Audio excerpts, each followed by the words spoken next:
Salut! Si toi aussi tu t'es toujours demandé ce que ça voulait dire que ces histoires de grenouilles, de petits pois verts, de citrouilles, de souliers rouges, de quenouilles, de barbe bleue, eh ben, je te propose de t'amuser à décortiquer les contes avec moi. Bienvenue dans le monde merveilleux de la contologie. Aujourd'hui, on va s'intéresser au conte bien connu de La Belle au bois dormant, la version de Grimm. Je fais une lecture du conte de Grimm dans une autre vidéo, va la voir si ça t'intéresse, si tu connais que la version de Disney, si tu connais pas les petits détails sympas, genre la grenouille ou le cuisinier qui va taper son marmiton. Voilà, c'est intéressant à connaître aussi. Il y a 1000 interprétations à ce conte. Il est tellement riche, il y a tellement à dire que c'est impossible de vous dire « Hey, je vais vous donner l'interprétation de La Belle au bois dormant ». Non, ça n'a pas de sens. Donc je vais vous parler de l'une des histoires que je vois derrière l'histoire et on va s'intéresser plus particulièrement à ce qui se passe au début du conte, aux bénédictions et malédictions lancées par les fées. Dans la vraie vie, les bonnes et les mauvaises fées sont partout. Elles lancent bénédictions et malédictions sans s'en rendre compte. Chaque mot prononcé peut se révéler une prophétie ou s'évaporer sans nous toucher.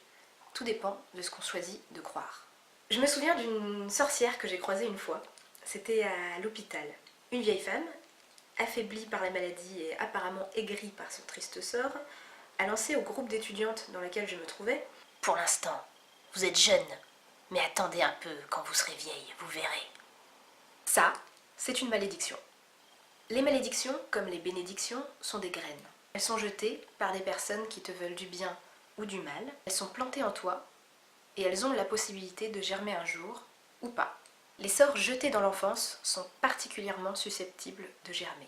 Les bonnes fées au-dessus du berceau sont les personnes qui vont te dire « Ah, t'es douée pour le dessin! Quelle belle voix tu as! T'es douée avec un ballon, dis donc.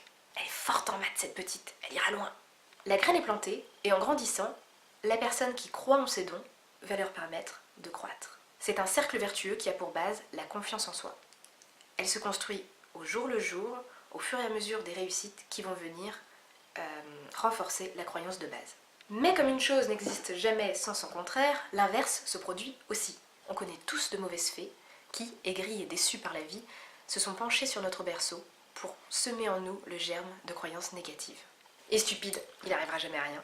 Il est vraiment maladroit ce gosse. Mon pauvre, t'es vraiment pas doué pour l'orthographe. Arrête de chanter, tu nous casses les oreilles. Ah ouais, tu veux être astronaute. On fait pas toujours ce qu'on veut dans la vie, hein, tu verras. Toi, danseuse, avec ta souplesse d'éléphant.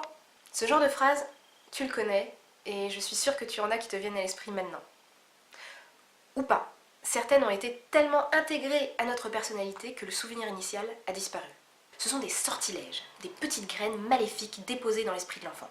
Elles peuvent germer rapidement, détruisant très tôt la confiance en soi, mais elles peuvent aussi rester en latence très longtemps, jusqu'à ce que l'enfant grandisse, devienne un jeune adulte, prêt à se réaliser, et que la malédiction s'accomplisse.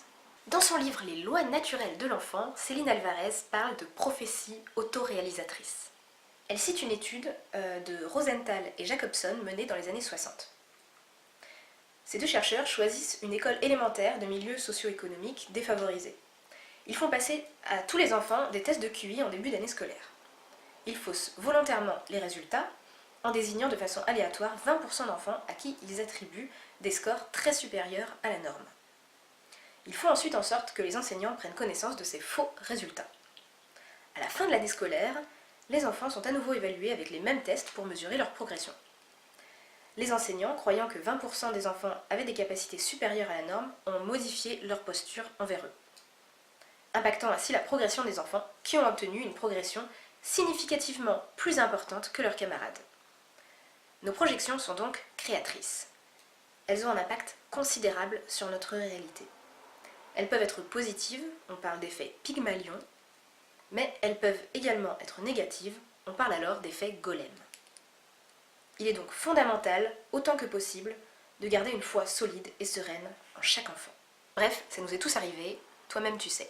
Un sort peut rester implanté en toi de nombreuses années, attendant le bon moment, le moment de ton épanouissement pour se révéler et tout saboter.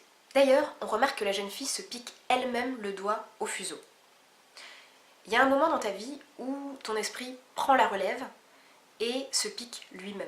Marie-Louise von Franz dit « La conviction autodestructrice acquise dans la prime enfance est acceptée comme allant de soi. Au lieu de fleurir et de devenir une belle jeune femme, la princesse que tu as en toi et qui symbolise ton potentiel à la réussite professionnelle, amoureuse, artistique, potentiel au bonheur, va s'endormir et rester oubliée quelque part en toi. La mauvaise graine a germé et les ronces ont envahi le château. En psychanalyse jungienne, la maison est le symbole du moi. Le château est la demeure de ton soi souverain réalisé. La personne que tu aurais dû devenir est endormie quelque part, impuissante, victime du sortilège. Même le feu dans l'âtre, le feu de l'âme, la flamme en toi s'est évanouie.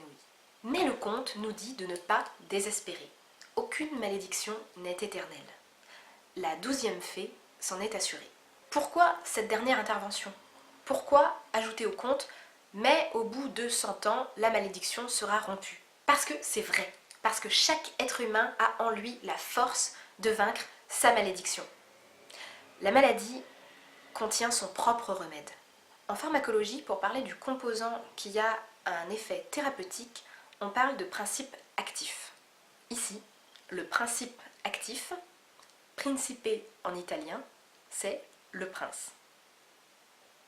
Ne va pas croire que le prince est une autre personne qui viendra te délivrer. Le prince, c'est toi. Un jour, simplement, tu es assez fort. De nombreux prétendants ont essayé de passer la barrière de ronce, mais aucun n'a réussi. Devenir un véritable secours pour soi-même prend du temps, mais cela arrive. Un jour, le prince sait qu'il peut combattre la malédiction. Il peut se dire « mais non, je ne suis pas nul.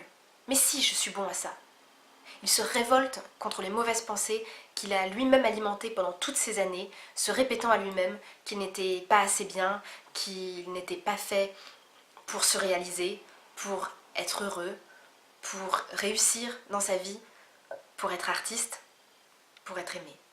Non, je ne suis pas moche, non, je ne suis pas débile, non, je ne suis pas maladroit, non, je ne suis pas nul. Cette voix qui surgit en toi, qui se révolte, tu sens comme elle est forte, tu sens comme elle est puissante. C'est ta force d'action, c'est ton prince. Et tu sais quel est l'ingrédient magique qui fait que le prince va réveiller la princesse?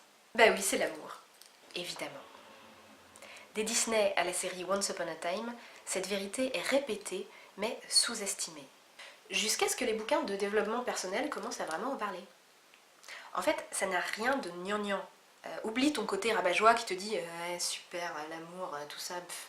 Simplement, un jour, tu t'aimes assez pour aller combattre les idées négatives que tu as à propos de toi-même.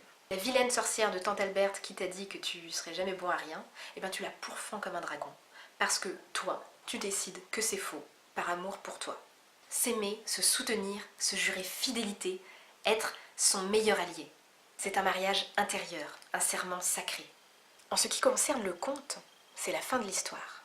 Mais pour toi, c'est le début de la vraie vie. D'ailleurs, dans le conte de Perrault, qui est assez différent et qui a une grande suite, 2 enfants naissent de cette union. Aurore et Jour. On pourrait même dire le premier jour du reste de ta vie. Voilà, dis-moi tout dans les commentaires. Est-ce que ça te parle? Est-ce que tu avais déjà vu La Belle au bois dormant sous cet angle? Est-ce que tu connais tes malédictions? Bisous.